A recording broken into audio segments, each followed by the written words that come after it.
This podcast contains an English accent that most of our Irish listeners will find offensive. Also, there may be some colourful language that you're going to find less offensive. Now, over to Ryan and Leon. Enjoy the podcast.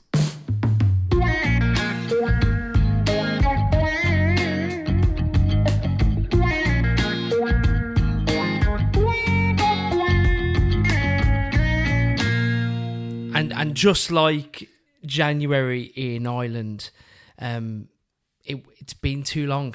It's been too long. It's way too long. Look at us coming back like a fucking veruca.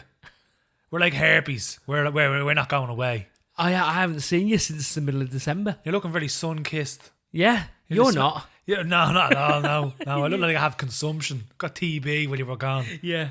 No, I look a little browner, a little weathered as well. You've been on the points, have you? Well, the problem is I've come back and everyone else has paid their penance to the Lord and sacrificed themselves for January and haven't drank an inch of sauce where I've been. I mean, I've been on it. Telling you look like chef sauce. You've been saucing that much. Brown and liquidy. You can't blame me. I mean, when you're spending January in Spain, which I have been, and you know, the pints are €1.50, €2, like, and it's sunshine all the time. Not a cloud in the sky for a month.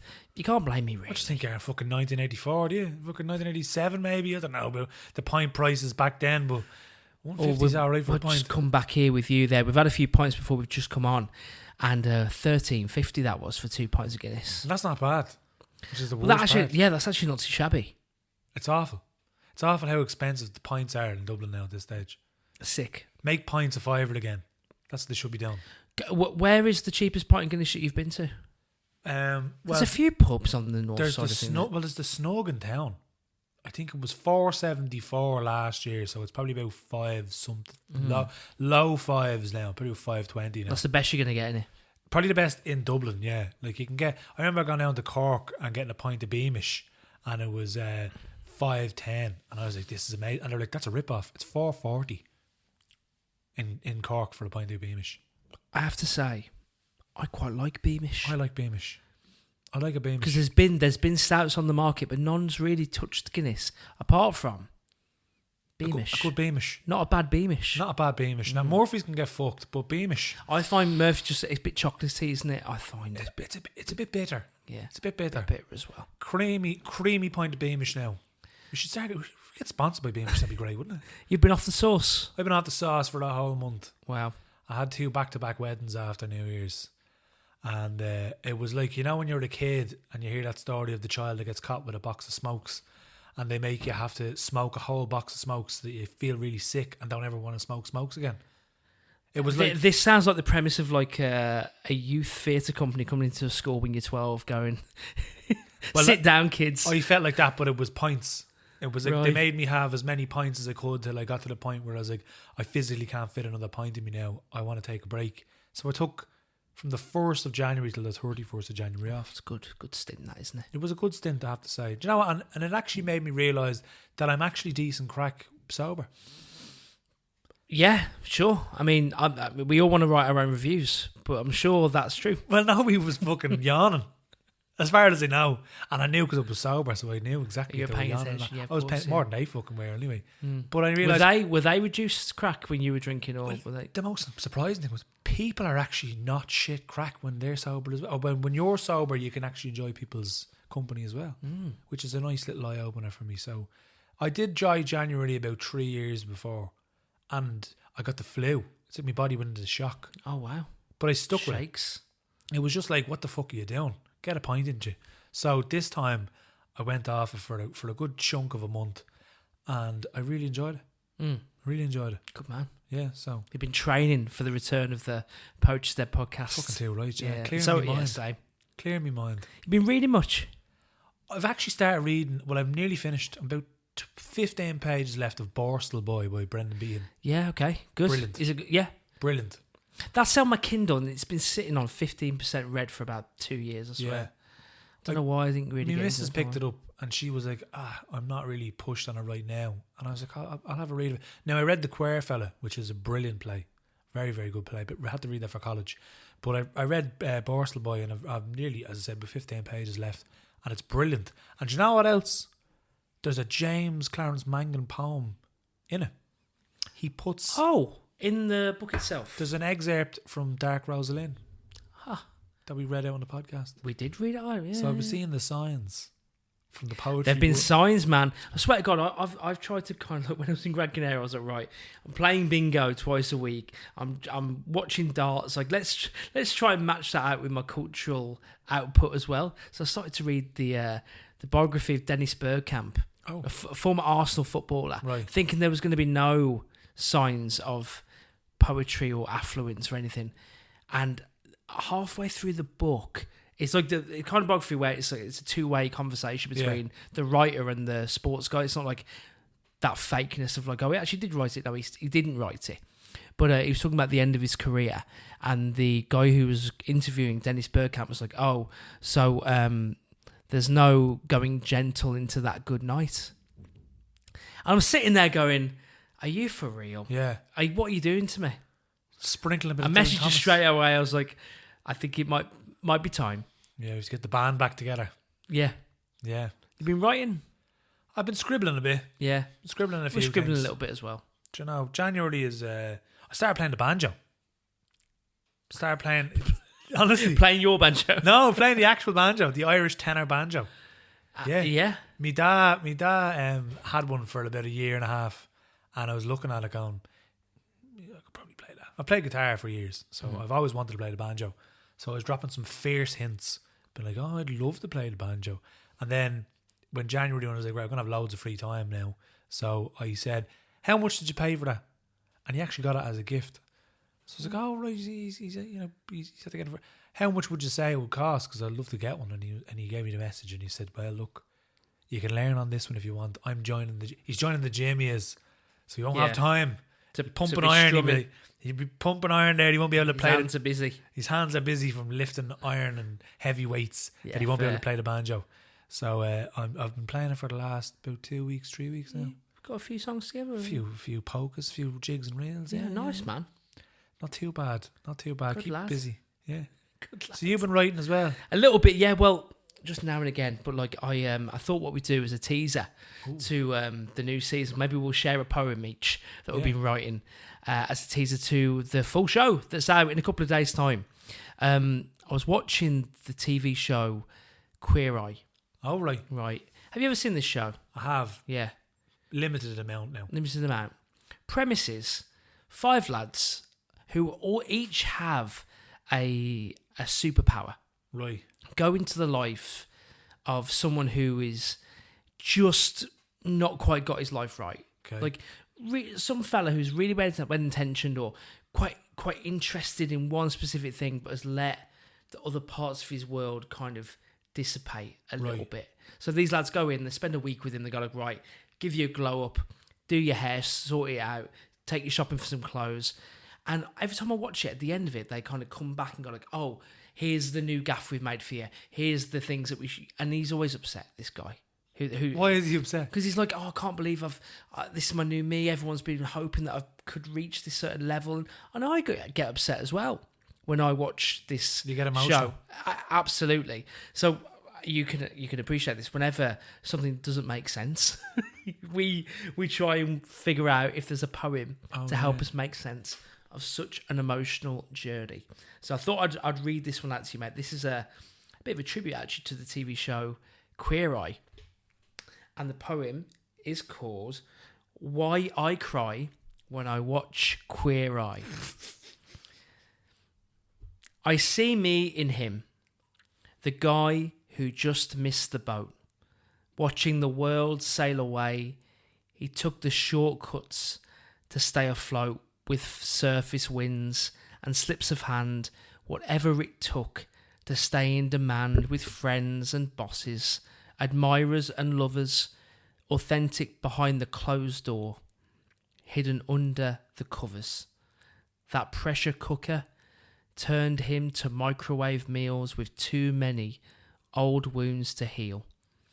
I see me in him, as he's gifted the chance to clean up, be brave, forgive the past to advance. 5 men with a hug, point up to the sky and say, "My queen, once you're up there, it won't seem so high." He stands proud and waves his saviours goodbye. That's why I cry every time I watch Queer Eye.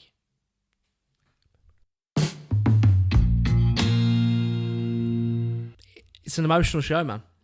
You're gonna get me into. I'm gonna have to go to a rabbit hole now and start watching Queer Eye. You'll love the last episode I watched. There was a guy who, beautiful fella, lovely man. He loved the band Kiss.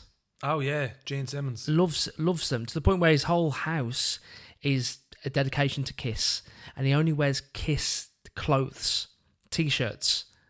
But then also he's got a brother who lives with him who he's been the carer for the best part of 20 years. So like he's got this outward looking life of like, oh, all he is likes his band. But then when you open the door, it's like, oh, he's eating from microwave meals and he hasn't really been able to meet a new person in years, and he got divorced and he's looking after his brother. So like the lads go in and go like, okay, what's happening here? And they help him. Mate, honestly, it's one of the best shows created, in my opinion. Brilliant TV show. Sounds very wholesome. It's brilliant. Deadly.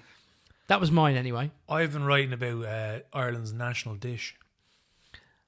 The chicken supreme? The chicken supreme. No. So people ask, they say, you know, coddle. The coddle, well, that's the Dublin dish. Or you'd have the beef and Guinness stew. Yeah. Or you'd have cabbage and potatoes and bacon, parsley sauce, whatever. No, it's the humble chicken fillet roll. So I missed it dearly when I was away.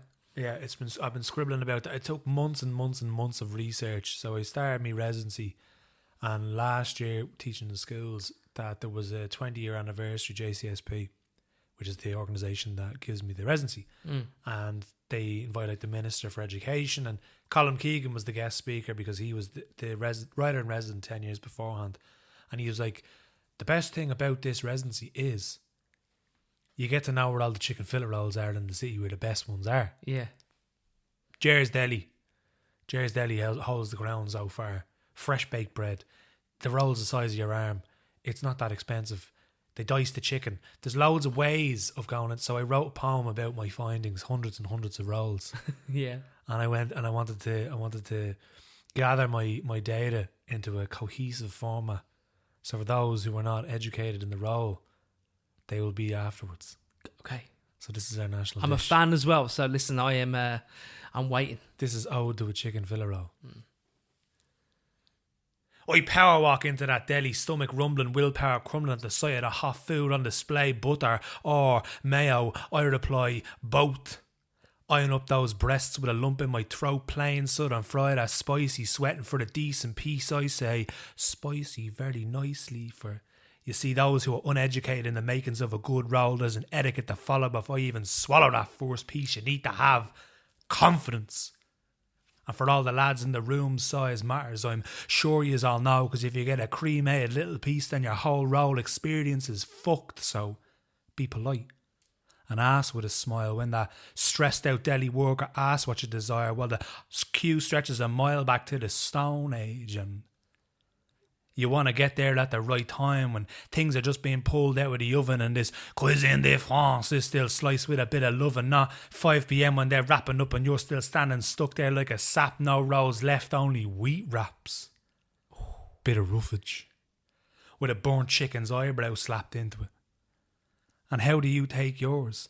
Butter, mayo, red onion and cheese. Little bit of lettuce for the health there, please. To ease me to believe that this little gluten-encased jam is better for me than a salad. Location is important. I cannot stress this more. You can tell you're in a good spot when you walk in the door and there's a young one there who looks like she'd bait the head off you, never looks at you once, instead takes this chance to talk to her mate in between the occasional what you want. Then, pal, your quest is complete. Because you were in top tier roll country and you'll never beat the quality, finesse, sophistication of what's coming next. Usually located in a sparse centre or mace that's about 100 paces from a Plex or Dole office or the Tesco near the post office. And if you're feeling bougie, maybe Dunne's or Hun, the chicken fillets roll off that culinary conveyor belt of pure joy. Another key indicator to think of later is the cutting technique. You don't want to pay premium price for a simple slice job. No, pal, you want a nice job like they do in that chopped place. Dice you into a different space. Ooh. cut in half. Oh, baby, you know it. Saw me into separates and throw me down that red lane. And I promised to never complain. Or ask, have you got a vegetarian option? 'Cause falafel on a roll is just bleeding rotten.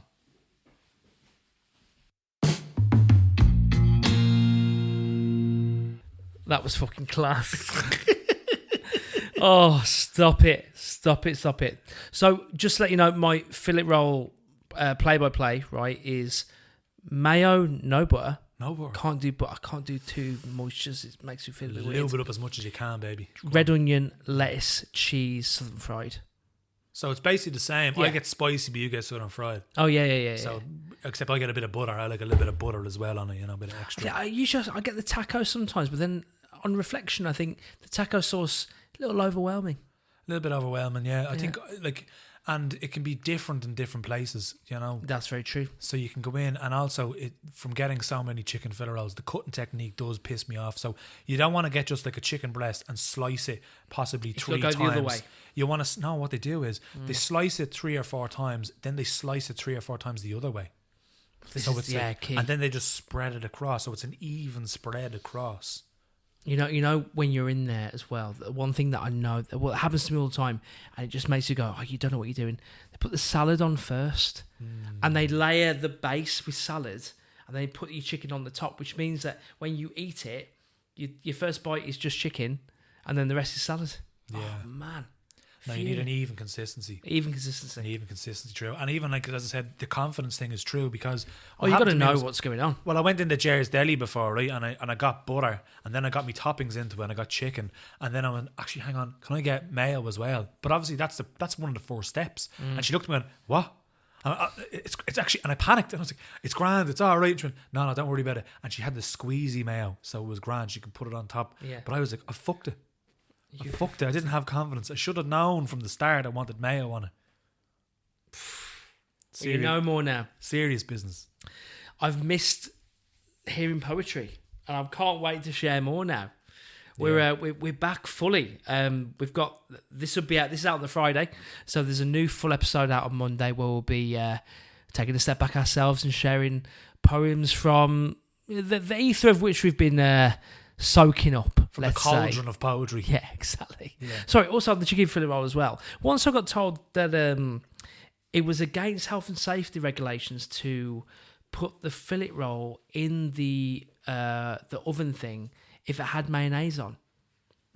Yeah, they said, oh no, can't do that because it's going to burn, it's going to heat and boil up the mayo, which means it'll be a health and safety hazard if we. So I just ended up going, oh, okay, no. They're thinking too much into it. Aren't they just? They're fucking. Where'd you put that? Was pretty Dunnes or something, was it? Yeah, it was Southside Dublin. Yeah, fuck off. You don't get that in Finglas. No. In a Spar in Finglas where they have the stav-proof fucking. Like the plexiglass. Yeah. In case that's where you go in. They don't care about health and safety there. Yeah, fair. That's where you get the best rolls. Like you said. It's true. In the roughest areas. Finglas Village, beside the cross road from the church, great place for the food. Okay. Dangerous, but great place. I think it's the danger makes it taste better. Leon, thanks for your time. Always a pleasure, never a chore, Ryan. I'll see you a lot later on the full first episode of Series 2. Whoop, whoop. Get it in, you.